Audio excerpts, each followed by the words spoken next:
ರಾಜ್ಯಾದ್ಯಂತ Sangolli Rayanna cinema release ಆಗಿದೆ. But ಇಲ್ಲಿ ದರ್ಶನ್ ಅಭಿಮಾನಿಗಳು ಸಹಜವಾಗಿ ಒಂದು ಆಕ್ರೋಶವನ್ನು ವ್ಯಕ್ತಪಡಿಸ್ತಾ ಇರುವಂಥದ್ದು. ಅಂದರೆ ಬೆಂಗಳೂರಿನ ಜೆ.ಪಿ. ನಗರದ ಸಿದ್ದೇಶ್ವರ ಥಿಯೇಟರ್ನಲ್ಲಿ ನಾವಿದ್ದೀವಿ.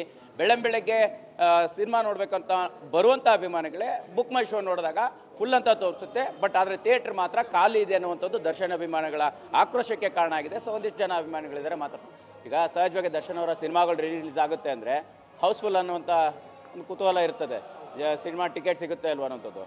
ಥಿಯೇಟ್ರ್ ಮಾತ್ರ ಸದ್ಯಕ್ಕೆ ಖಾಲಿ ಇದೆ. ಸೊ ಒಂದು ರೀತಿ ಎಲ್ಲೋ ಅಭಿಮಾನಿಗಳಿಗೆ ಬೇಸರ ಆಗಿದೆ. ಏನು ಸಮಸ್ಯೆ ಆಗ್ತಿದೆ ಹೇಗೆ ಅಂತ ಸರ್ ನೋಡಿ, ಎಷ್ಟೋ ಸಲ ಕರಿಯ ಸಿನಿಮಾ ಆಗಿರ್ಬೋದು, ನವಗ್ರಹ ಸಿನಿಮಾ ಆಗಿರ್ಬೋದು, ಎಷ್ಟೋ ಜನ ವಾಪಸ್ ಹೋಗಿದ್ದಾರೆ. ಟಿಕೆಟ್ ಸಿಗ್ದಾನೆ ನಿಂತು ನೋಡೋಕೆ ಜಾಗ ಇಲ್ದಾನೆ ವಾಪಸ್ ಹೋಗಿದ್ದಾರೆ. ಅದೇ ಬೈಕ್ ಯಾರು ಬಂದು ನೋಡಿ ಹೌಸ್ಫುಲ್ ತೋರಿಸ್ತಾ ಇದೆ ಜನ ನೋಡಿ.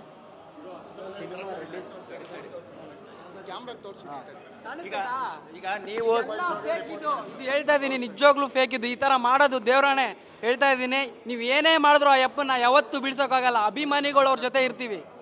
ಓಕೆ, ಈಗ ಸಹಜವಾಗಿ ನಿಮಗೆ ಬೇಸರ ಆಗಿರುವಂಥದ್ದು ಅಂದರೆ ಸಿನಿಮಾ ಮೇನ್ ಥಿಯೇಟ್ರಲ್ಲಿ ರಿಲೀಸ್ ಆಗ್ತಾ ಇಲ್ಲ. ಅಂದರೆ ಗಾಂಧಿನಗರದ ಪ್ರಮುಖ ಚಿತ್ರಮಂದಿರದಲ್ಲಿ ಸಿನಿಮಾ ರಿಲೀಸ್ ಆಗಿಲ್ಲ ಅನ್ನೋಂಥದ್ದು. ಈಗ ಥಿಯೇಟ್ರ್ ಸಿಗದೆ ಅಂದರೆ ಕನ್ನಡದ ಸಿನಿಮಾಗಳು ಜಾಸ್ತಿ ರಿಲೀಸ್ ಆಗ್ತಾ ಇರುವಂಥದ್ದು ಈ ಸಮಸ್ಯೆ ಆಯಿತು ಅಂತನ ಹೆಂಗೆ ಅನ್ನುವಂಥದ್ದು. ಸರ್ ಆ್ಯಕ್ಚುಲಿ ಒಂದು ಹೇಳಬೇಕು ಅಂದರೆ ಇದು ಡಿ ಬಾಸ್ ಸಿನಿಮಾ ಅಂತ ನೋಡಬೇಡಿ. ಡಿ ಬಾಸ್ ಸಿನಿಮಾ ಬೇಡ, ಇದು ಫ್ಯಾನ್ಸ್ ನಾವು ಸೆಲೆಬ್ರೇಷನ್ ಮಾಡ್ತೀವಿ. ಇದು ಕನ್ನಡ ಸಿನಿಮಾ. ಪ್ರತಿಯೊಬ್ಬ ಕನ್ನಡಿಗನೂ ಒಬ್ಬ ವೀರ ಯೋಧನ ಬಗ್ಗೆ ತಿಳ್ಕೊಬೇಕಾದಂಥ ಸಿನಿಮಾ. ನಿನ್ನೆ ಸಂಜೆ 6-6:30ವರೆಗೂ ನೋಡಿದ್ದೀನಿ. ನಾಲ್ಕೇ ಟಿಕೆಟ್ ಖಾಲಿ ಇದೆ ಅಂತ. ಇಲ್ಲಿ ಬಂದಿರೋ ಎಷ್ಟೋ ಜನ ಅಲ್ಲಿ ಸೀಟಲ್ಲಿ ಕೂತಿದ್ದಾಗ ಮಾತಾಡ್ತಿದ್ದಾರೆ. ಇಲ್ಲಿ ಟಿಕೆಟ್ ಬುಕ್ ಆಗ್ಬಿಟ್ಟೈತೆ, ಸಿಗುತ್ತೋ ಇಲ್ವೋ. ಡಿ ಬಾಸ್ ಫಿಲ್ಮ್ ಅಂದರೆ ಆಲ್ಮೋಸ್ಟ್ ಎಲ್ರಿಗೂ ಗೊತ್ತು. ಎಲ್ಲ ಬ್ಲಾಕಲ್ಲಿ 500,000 ಕೊಟ್ಟು ಆಚೆ ಬಂದು ನೋಡ್ತೀವಿ. ನಾನೇ ನವಗ್ರಹ 500 ರೂಪಾಯಿ ಕೊಟ್ಟು ನೋಡಿದ್ದೀನಿ ಟಿಕೆಟು. ಯಾಕಂದರೆ ಈ ರಿಲೀಸ್ಗೆ ಇಷ್ಟು ವ್ಯಾಲ್ಯೂ ಇದೆ ಅಂದರೆ ಇದು ಸಿನಿಮಾ ಆಲ್ರೆಡಿ ಬಂದಿದೆ, ಯೂಟ್ಯೂಬಲ್ಲಿದೆ, ಎಲ್ಲರಿಗೂ ಗೊತ್ತಿದ್ದು. ಆದರೂ ಇಷ್ಟು ಜನ ಬಂದಿದ್ದಾರೆ ಅಂತ ಅಂದರೆ ಅದು ಅವ್ರ ಮೇಲಿರೋ ಅಭಿಮಾನ, ಕನ್ನಡದ ಮೇಲಿರೋ ಅಭಿಮಾನ. ಈಗ ನೆಕ್ಸ್ಟ್ 10:30 ಶೋಗೆ ಒಂದೇ ಒಂದು ಟಿಕೆಟ್ ಖಾಲಿ ಇದೆ. ಈ ಕೌಂಟ್ರಲ್ಲಿ ಹೋಗಿ ಕೇಳಿ ಟಿಕೆಟ್ ಇಷ್ಟು ಬುಕ್ ಆಗಿದೆಯಾ. ಮೊನ್ನೆ ಭೈರತಿ ರಣಗಲ್ ನವರಂಗ ಥಿಯೇಟ್ರಿಗೆ ಹೋಗಿದ್ದೀನಿ. ಅರ್ಧ ಥಿಯೇಟ್ರ್ ಜನ ಇದ್ದಾರೆ. ಸೆಕೆಂಡ್ ಡೇ ಅರ್ಧ ಥಿಯೇಟ್ರ್ ಜನ. ಟಿಕೆಟ್ ನೋಡ್ರೆ ಫುಲ್ ಬುಕ್ ಆಗೋಗಿದೆ, ಹೌಸ್ಫುಲ್ ಅಂತ ತೋರಿಸ್ತಾ ಇದೆ. ಯಾಕೆ ಈ ಥರ ಕನ್ನಡ ಸಿನಿಮಾಗಳಿಗೆ ಮಾಡ್ತಿದ್ದೀರಾ? ಸಿನಿಮಾ ಹೋಗಿ ನೋಡಿ. ಎಂಥ ಸಿನಿಮಾ ಗೊತ್ತಾ ಅದು ಭೈರತಿ ರಣಗಲ್. ನನಗೆ ತುಂಬ ಇಷ್ಟ ಆಯಿತು ಪರ್ಸ್ನಲಿ. ಇವತ್ತು ಈ ಸಿನಿಮಾಕ್ಕೋಸ್ಕರ ನಾನು ಡಿ ಬಾಸ್ ಅಭಿಮಾನಿ. ಆದರೆ ಎಲ್ಲ ಸಿನಿಮಾ ನೋಡ್ತೀನಿ. ಮೊನ್ನೆ ಇದು ಭಗೀರ ಸಿನಿಮಾ ಬಂದಾಗೂ ಸೇಮ್ ಪ್ರಾಬ್ಲಮ್. ಇಲ್ಲಿ ಹೌಸ್ಫುಲ್ ತೋರಿಸುತ್ತೆ ಬುಕ್ ಮೈ ಶೋದಲ್ಲಿ. ಅಲ್ಲಿ ನೋಡ್ರೆ ಥಿಯೇಟ್ರಿಗೆ ಅರ್ಧ ಜನ ಇರ್ತಾರೆ. ಯಾಕೆ ಈ ಥರ ಆಗ್ತಾ ಇದೆ? ಇದನ್ನು ಮಾಡ್ತಾ ಇರೋರು ಯಾರು? ಈಗ ನಿಮಗೆ ಸಹಜವಾಗಿ ಅಂದರೆ ಸಿನಿಮಾ ರಿಲೀಸ್ ಆಗುತ್ತೆ ಅನ್ನೋದಾಗ ಒಂದು ಸೆಲೆಬ್ರೇಷನ್ ಇರುತ್ತೆ. ಬಟ್ ಇವತ್ತು ಎಲ್ಲೋ ಆ ಸಂಭ್ರಮ ಕಾಣ್ತಾ ಇಲ್ಲ. ಅಭಿಮಾನಿಗಳ ಸಂಖ್ಯೆ ಕಡಿಮೆ ಇದೆ ಅನ್ನೋಂಥದ್ದು. ನಿಮ್ಮ ಅಸೋಸಿಯೇಷನ್ಗೆ ಒಂದು ಮಾಹಿತಿ ಇರಲಿಲ್ವಾ? ಇದು ವಿತರಕರಿಂದ ಮಾಹಿತಿ ಇರಲಿಲ್ವಾ? ಏನು ಸಮಸ್ಯೆ ಆಯಿತು? ಫೈನಲಿ ಏನು ಹೇಳ್ತೀರಿ ಅನ್ನೋಂಥದ್ದು.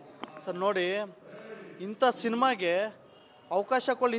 ಇನ್ನೆಂಥ ಸಿನಿಮಾಗೆ ಥಿಯೇಟ್ರ್ ತೊಗೊತೀರ ನೀವು ಅಲ್ವ? ಇಂಥ ಸಿನಿಮಾ ಕೊಡಬೇಕು. ಜನರಿಗೆ ಮೆಸೇಜ್ ಕೊಡೋಂಥ ಸಿನಿಮಾ ಇದು. ಒಬ್ಬ ಹೋರಾಟಗಾರನ ಸಿನಿಮಾ ಇದು.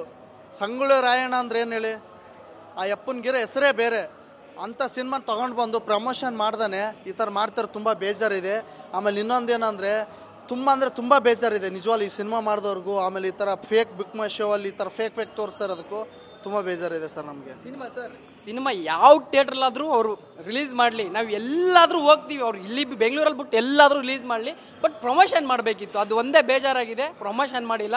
ಅದೊಂದು ಸಿಕ್ಕಾಪಟ್ಟೆ ಬೇಜಾರಾಗ್ತಿದೆ. ಬಟ್ ಆ ಯಪ್ಪನ ಯಾವತ್ತೂ ಬೀಳ್ಸೋಕ್ಕಾಗಲ್ಲ. ಯಾಕಂದರೆ ಅಭಿಮಾನಿಗಳು ನಾವು ಇದ್ದೀವಿ ಅಷ್ಟೇ. ಜೈ ಡಿ ಬಾಸ್. ಇದಿಷ್ಟು ದರ್ಶನ್ ಅವರ ಅಭಿಮಾನಿಗಳ ಮಾತಾಗಿರ್ತಕ್ಕಂಥ. ಅಂದರೆ ಬುಕ್ ಮೈ ಶೋನಲ್ಲಿ ಹೌಸ್ಫುಲ್ ತೋರಿಸುತ್ತೆ, ಬಟ್ ಆದರೆ ಥಿಯೇಟ್ರ್ನಲ್ಲಿ ಜನರಿಲ್ಲ. ಸೊ ಈ ರೀತಿ ಒಂದು ರೀತಿ ಸಮಸ್ಯೆ ಆಗಿರತಕ್ಕಂಥದ್ದು ಸಹಜವಾಗಿ ನಮಗೆ ಬೇಸರ ಉಂಟು ಮಾಡಿದೆ ಅನ್ನುವಂಥದ್ದು ದರ್ಶನ್ ಅವರ ಅಭಿಮಾನಿಗಳ ಮಾತಾಗಿರ್ತಕ್ಕಂಥದ್ದು. ಕ್ಯಾಮ್ರಾ ಪರ್ಸನ್ ರವಿಕುಮಾರ್ ಜೊತೆ ಮಾಲ್ತೇಶ್ ಜಗ್ಗಿನ್, TV9 ಬೆಂಗಳೂರು.